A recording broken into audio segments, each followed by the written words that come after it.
আমি news moment থেকে news moment বাংলায় স্বাগতম জানাই। বাংলা উড়ু পুলিশের শীর্ষ কর্মকর্তাদের বরখাস্ত করা হয়েছে। স্থানীয় শিক্ষিত বেকার যুবকদের চাকরির দাবিতে 30 তারিখ হাল্লা বোল সমাবেশ। আসানসোল বিভাগের অধীনে আন্তর্জাতিক স্তরের ক্রসিং সচেতনতা দিবস পালিত। নিয়াজ আহমেদের গ্রেপ্তার, ক্ষুদ্র রাজনীতি এবং তৃণমূল পুলিশের যোগ সাজেশের ফলাফল। সিনেমা সম্পর্কে আরও কিছু, পিকে সিকুয়েল সম্পর্কে আমির খানের বড় update. Please like, share and subscribe and forward YouTube channel News Moment. For more details and for advertisement, contact editor 9563 830285. BBA Honours, BCA Honours, BSc Biotech Honours, DHM, research institution Kazi Nazrul বিশ্ববিদ্যালয়, West Bengal এবং AICTE অনুমোদিত কলেজের অধিভুক্ত। ভর্তি খোলা। Website www.research.ac.in। ভর্তির জন্য যোগাযোগ করুন 8509276747 অথবা 9339316820 অথবা 8389868992। নতুন ক্যাম্পাসের নতুন সূচনা। 2025 থেকে 26 অধিবেশনের জন্য ক্লাস আমাদের ব্র্যান্ড নিউ ক্যাম্পাসে শুরু করুন। একটি উত্তেজনাপূর্ণ যাত্রার জন্য প্রস্তুত হন। Knowledge campus, Jiradanga post, Shiyarsol, Raniganj 713358।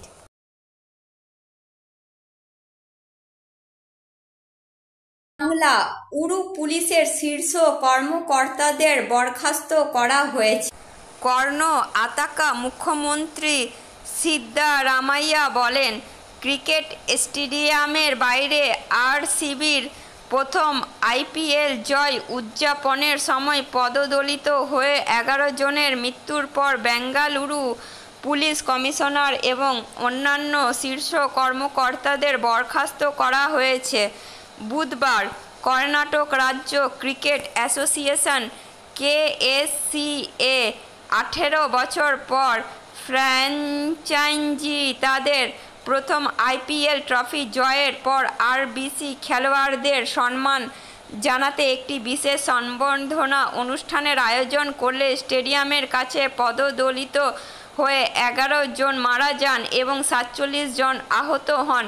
আজ মন্ত্রিসভার বৈঠকের পর এক সংবাদ সম্মেলনে সিদ্দারামাইয়া বলেন, পদদলিত হওয়ার পর police commissioner B Dayananda Chinnaswamy, স্টেডিয়ামের ইনচার্জ ACP, কেন্দ্রীয় DCP, station house officer, police house master এবং কিউবন পার্ক থানার ইনচার্জকে অবিলম্বে বরখাস্ত করা হয়েছে।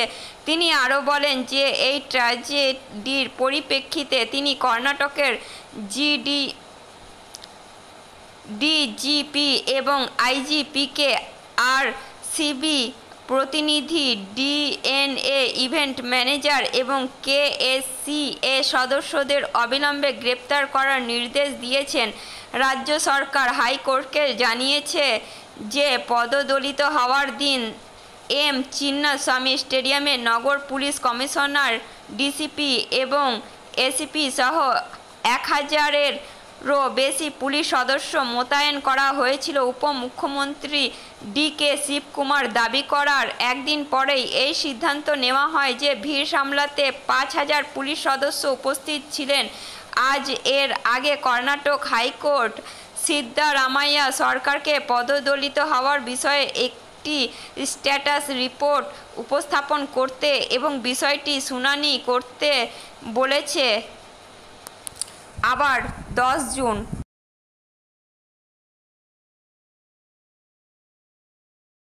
আসানসোলের ত্রিপল তৈরির ব্যবসায়ীর একাধিক স্থানে GST অভিযান। ওয়াসিম খানের রিপোর্ট অনুযায়ী তার পুল তৈরির সাথে জড়িত অনেক ব্যবসায়ীর জায়গায় জিএসটি অভিযানের কারণে আসানসোলে উত্তেজনা ছড়িয়ে পড়ে। জিএসটি কর্মকর্তারা হিলভিউতে ব্যবসায়ী সদর দপ্তর, দক্ষিণ দ্বারকায় ইথোডার অফিসে অভিযান চালান। জিএসটি কর্মকর্তারা দুপুর 12টায় দক্ষিণ দ্বারকায় প্রবেশ করেন এবং সন্ধ্যা 6:30টার দিকে চলে যান ইথোরাতেও। জিএসটি টিম বিকেলে অভিযানের জন্য ঘটনাস্থলে পৌঁছে এবং ঘন্টার পর ঘন্টা তদন্ত করে এবং অফিসে উপস্থিত ম্যানেজারকে জিজ্ঞাসাবাদ করে। বিভাগীয় সূত্রে জানা গেছে, বিশ্বাস করা যায় আসানসোলের পাশাপাশি দুর্গাপুরের জিএসটি অফিসাররাও এই অভিযানে জড়িত ছিলেন। তবে জিএসটি অফিসাররা গণমাধ্যমের কাছে কোনো বিবৃতি দিতে অস্বীকৃতি জানিয়েছেন। আসানসোলের অতিরিক্ত কমিশনার জিএসটি ডি.কে দাস বলেছেন যে এই বিষয়ে কোনো আনুষ্ঠানিক তথ্য দেওয়া যাবে না। জিএসটির তদন্তকারী শাখা অনেক জায়গায় অভিযান চালাচ্ছে। জিএসটি ফাঁকির প্রেক্ষাপটে এই অভিযান চালানো হচ্ছে।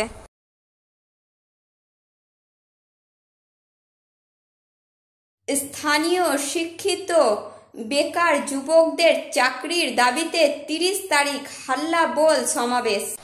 পশ্চিম বর্ধমান যুব কংগ্রেসের পক্ষ থেকে গির্জা মোড়ে অবস্থিত কংগ্রেস অফিসে একটি সাংবাদিক সম্মেলন অনুষ্ঠিত হয়। সাংবাদিকদের উদ্দেশ্যে বক্তব্য রাখতে গিয়ে কংগ্রেসের রাজ্য সম্পাদক প্রসেনজিৎ পুইতুন্ডি বলেন, 30 জুন যুব কংগ্রেসের পক্ষ থেকে বার্নপুর সেল আইএসপি-কে একটি স্মারকলিপি জমা দেওয়া হবে। এর আগে ভারতী ভবন থেকে টানেল গেট পর্যন্ত একটি হল্লাবল সমাবেশ বের করা হবে। তিনি আরও বলেন, সেল আইএসপিতে আধুনিকীকরণ হচ্ছে, 35,000 কোটি টাকার বিনিয়োগ হতে চলেছে এবং সেখানে অনেক কর্মসংস্থানেরও সুযোগও তৈরি হবে। স্থানীয়দের অগ্রাধিকার দেওয়ার দাবি জানান তারা। এই অনুষ্ঠানে আসানসোল দক্ষিণ ব্লক কংগ্রেসের সভাপতি শাহ আলম খান, আসানসোল উত্তর ব্লক কংগ্রেসের সভাপতি কাম কাউন্সিলর এস.এম. মুস্তাফা, পশ্চিম বর্ধমান জেলা যুব কংগ্রেসের সভাপতি রবি যাদব, ওয়াজিদ হোসেন, অনুপম সাই, আরিফ আনসারি, ফিরোজ খান প্রমুখ উপস্থিত ছিলেন।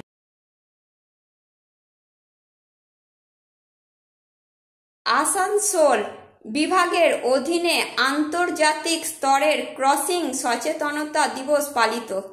আসানসোল ইন সড়ক ব্যবহারকারীদের মধ্যে সচেতনতা বৃদ্ধি এবং রেলওয়ে লেভেল ক্রসিংয়ে গুরুতর দুর্ঘটনা রোধ করার জন্য আন্তর্জাতিক রেলওয়ে ইউনিয়ন 5 জুন 2025 তারিখে আন্তর্জাতিক লেভেল ক্রসিং সচেতনতা দিবস ILCAD হিসেবে মনোনীত করেছে।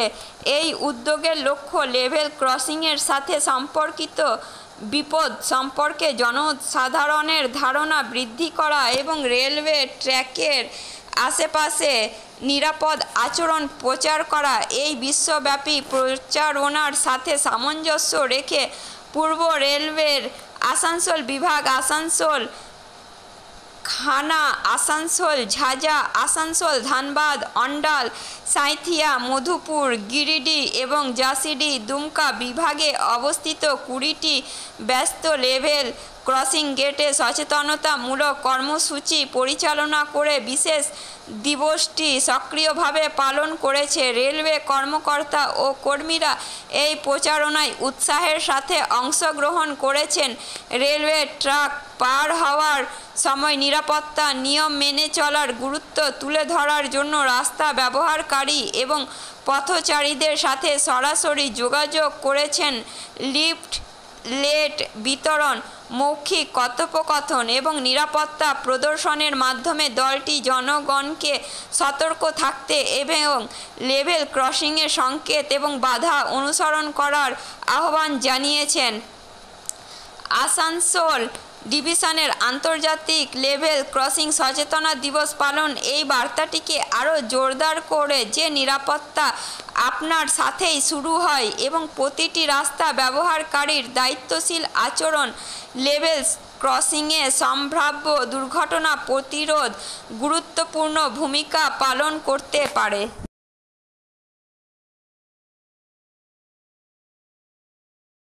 আসানসোল বিভাগ 2025 সালের বিশ্ব পরিবেশ দিবসকে সবুজ প্রতিশ্রুতি এবং পরিবেশগত পদক্ষেপের মাধ্যমে চিহ্নিত করেছে।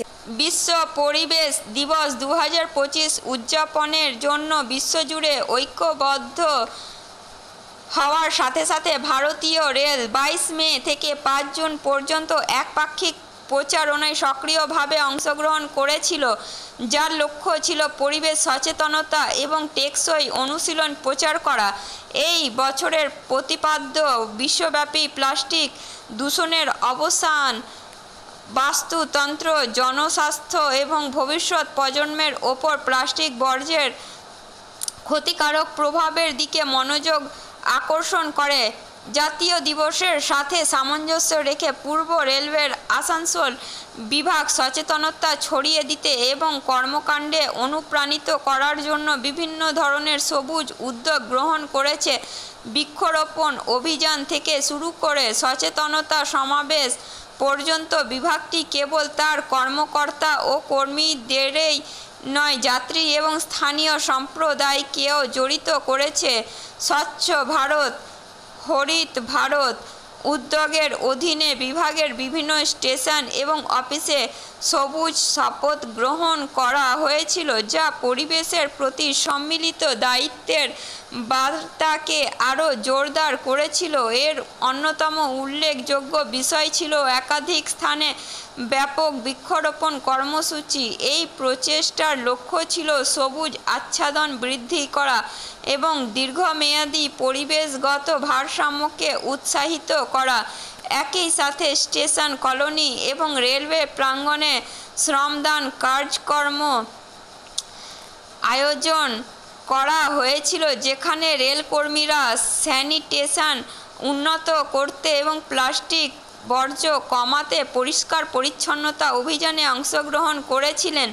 পোস্টার, ব্যানার ব্যবহার করে এবং কর্মী এবং জনসাধারণকে একক ব্যবহারের প্লাস্টিকের বিপদ এবং পরিবেশ সচেতন আচরণের প্রয়োজনীয়তা সম্পর্কে শিক্ষিত করার জন্য সরাসরি অংশগ্রহণের মাধ্যমে বিভাগ জুড়ে সচেতনতা কর্মসূচিও পরিচালিত হয়েছিল। উল্লেখযোগ্যভাবে আসানসোলের ডিআরএম অফিসে বিভাগীয় রেলওয়ে ব্যবস্থাপক, অতিরিক্ত বিভাগীয় রেলওয়ে ব্যবস্থাপক, শাখা কর্মকর্তা এবং কর্মীদের উপস্থিতিতে একটি সবুজ অঙ্গীকার গৃহীত হয়, যা টেকসই তার প্রতি নেতৃত্বের নেতৃত্বাধীন দৃঢ় অঙ্গীকারের প্রতীক। এই সমন্বিত প্রচেষ্টার মাধ্যমে আসানসোল বিভাগ একটি পরিষ্কার এবং সবুজ পরিবেশ তৈরিতে তার নিষ্ঠা প্রদর্শন করেছে। রেলওয়ে কর্মচারী থেকে শুরু করে যাত্রী পর্যন্ত বিস্তৃত স্টেকহোল্ডারদের সম্পৃক্ত করে বিভাগটি জোর দিয়ে বলেছে যে প্রত্যেকের অবদানের মাধ্যমে একেবারে একটি ছোট পদক্ষেপের মাধ্যমে অর্থপূর্ণ পরিবেশগত পরিবর্তন সম্ভব।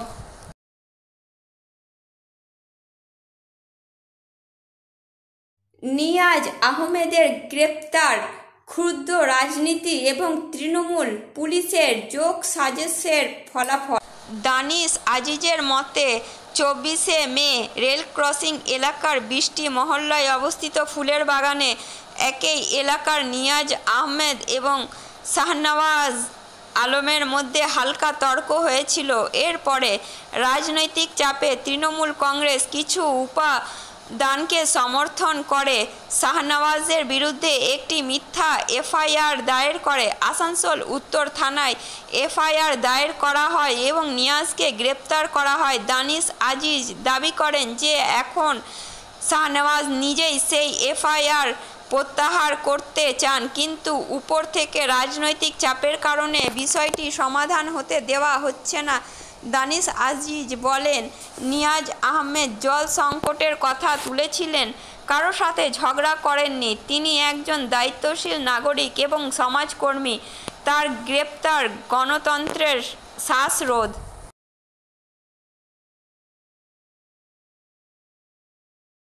আতঙ্ক ভূমিধসের পর স্কুল চত্বরে ছড়িয়ে পড়ে। বৃহস্পতিবার পাণ্ডবেশ্বর ব্লকের হরিপুর গ্রামে অবস্থিত প্রাথমিক বিদ্যালয়ে অন্যান্য দিনের মতো ক্লাস চলছিল। হঠাৎ দুপুর 2টার দিকে স্কুল অফিসের সামনে একটি ধসের ঘটনা ঘটে। মাটি ধসের কারণে সেখানে একটি গভীর গর্ত তৈরি হয়। শিক্ষার্থী ও শিক্ষকদের মধ্যে আতঙ্ক ছড়িয়ে পড়ে। খবর পাওয়ার সাথে সাথে ইসিএলের হরিপুর কলিয়ারির কর্মকর্তারা দ্রুত ঘটনাস্থলে পৌঁছান। দুর্ঘটনা এড়াতে দ্রুত ভূমিধসের স্থানটি ঘিরে ফেলা হয়। স্কুল শিক্ষিকা সুজাতা শীল জানান, সামনে ইসিএলের একটি কয়লা খনি রয়েছে। এই এলাকাটি ভূমিধসের জন্য সংবেদনশীল। গত বছর ভূগর্ভস্থ বিস্ফোরণের কারণে স্কুলের দেওয়ালে ফাটল দেখা দেয়। সংশ্লিষ্ট খনি কর্মকর্তারা এটি পরিদর্শন করেন এবং স্কুলটি সমতল করার উদ্যোগ নেন। তিনি বলেন, অল্প দূরত্বে একটি বিকল্প স্কুল তৈরি করা হয়েছে। তিনি বলেন, নবনির্মিত স্কুলে শীঘ্রই ক্লাস শুরু হবে।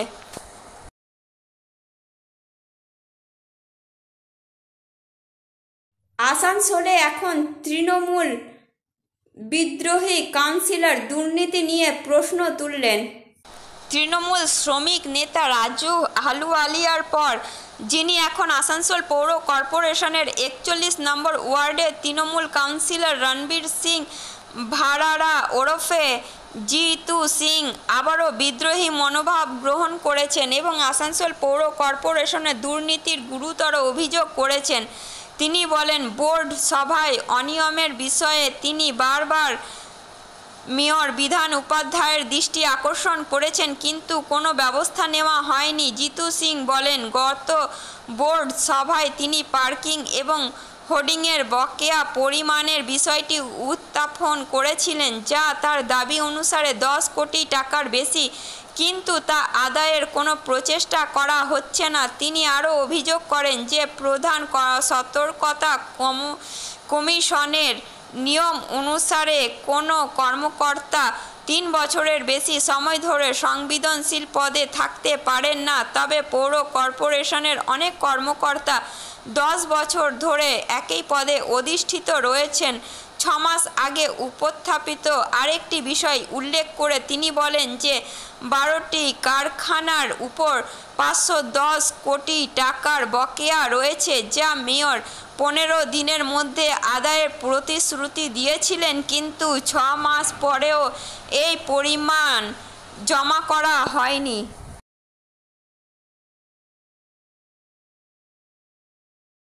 জিতেন্দ্র অপারেশন সিন্দুর নিয়ে তৃণমূল জেলা সভাপতির বিতর্কিত কথা, যুদ্ধ নাটক, এর পাল্টা আক্রমণ তিওয়ারির। পশ্চিম বর্ধমান জেলা তৃণমূল কংগ্রেসের সভাপতি এবং পাণ্ডবেশ্বরের বিধায়ক নরেন্দ্রনাথ চক্রবর্তী আবারও বিতর্কের জন্ম দিয়েছেন। সম্প্রতি একটি ব্লক স্তরের কর্মী সভায় তিনি ভারতীয় সেনাবাহিনীর অপারেশন সিন্দুর সম্পর্কে বিতর্কিত মন্তব্য করেছেন। চক্রবর্তী তার বিবৃতিতে ব্যঙ্গাত্মকভাবে বলেছেন, এটি সবেই যুদ্ধের খেলা, একটি সম্পূর্ণ নাটক।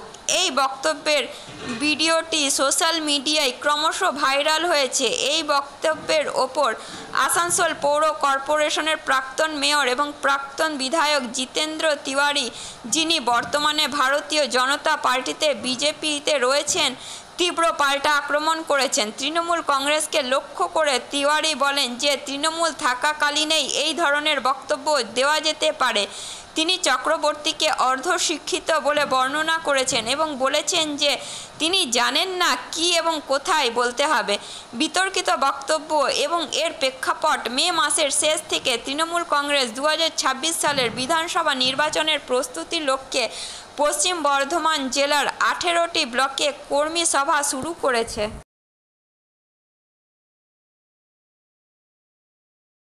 সিনেমা সম্পর্কে আরও কিছু পিকে সিকুয়েল সম্পর্কে আমির খানের বড় আপডেট।